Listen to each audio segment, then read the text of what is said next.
Polarities are opposites. White, black, up, down, in, out. Those are all opposites. And as humans, we have a tendency to have those polarities that we like.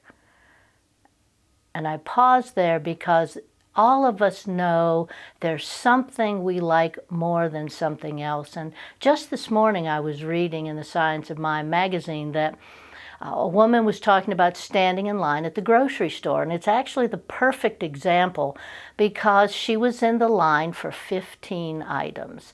And she was standing behind a woman who she was absolutely sure had more than 15 items. And so she counted them. And she had 22 items. And so she thought, I should say something to her. And then all of a sudden she caught herself. There was one of her polarities, is that whole idea of right and wrong. And she realized that she had stepped into a situation where she hadn't had a chance to cross over from what she believed was right to allowing it just to be.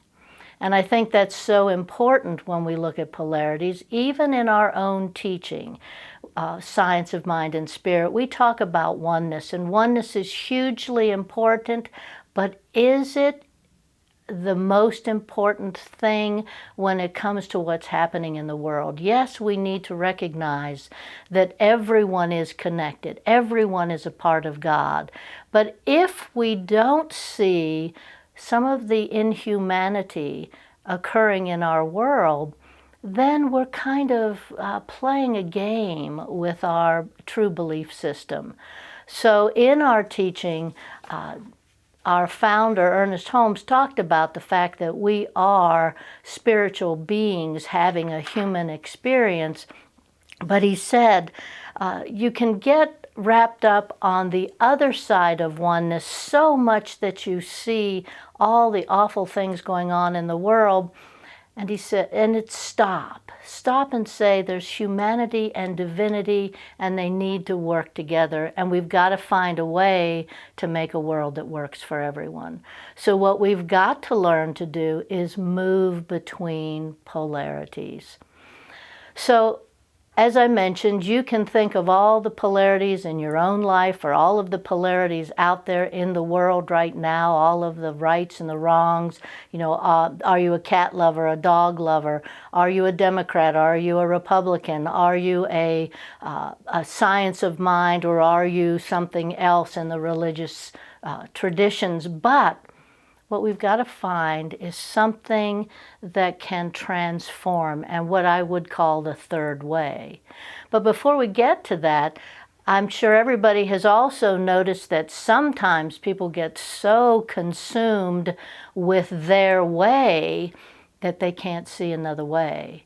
And so they get locked into that way. And then it's something that actually developed in the 50s that they called cognitive dissonance.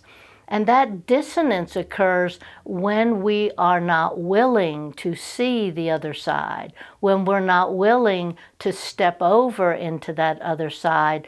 We keep ourselves so locked in to that one way of being.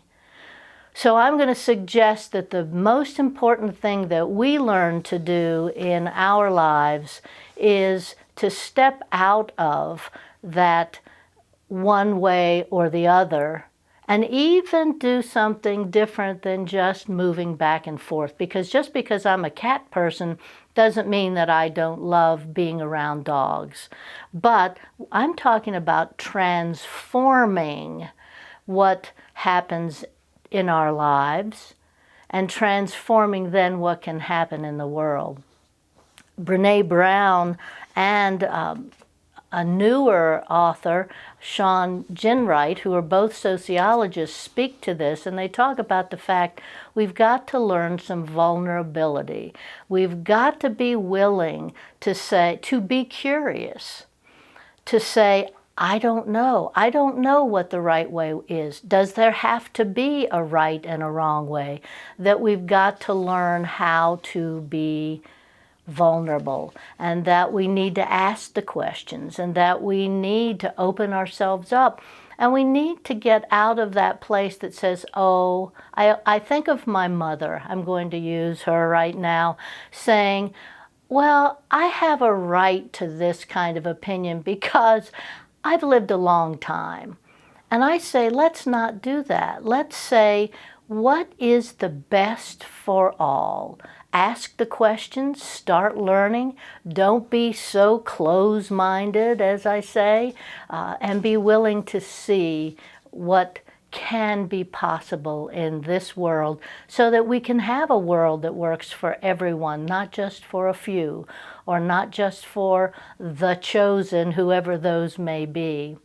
Our founder, Ernest Holmes, has a quote from his Science of Mind, and it actually is from the Science of Mind magazine from 1971, and he said, "And let us not forget the importance of keeping our minds in a state of good-natured flexibility." So maybe that's what transformation is being flexible, keeping our minds in that good-natured flexibility. Yes, we must be flexible and tolerant, he says, as well as positive and affirmative. So I just encourage you to look at what your polarities are. What are those things that you feel kind of tied to, and can you move back and forth? Do you have anything in your life that you are so tied to that you can't move out of that one polarity? But more than anything, I encourage you, just as I encourage myself, to be able to transform, to be able to be vulnerable, to be curious about that person standing in front of you in the line who has 22 items instead of the 10 or 15. What made them stand in that line? They're a human being just like we are. And I think if we could learn how to be curious and to put that love out there into the universe, we truly could have a world that works for everyone. Thank you.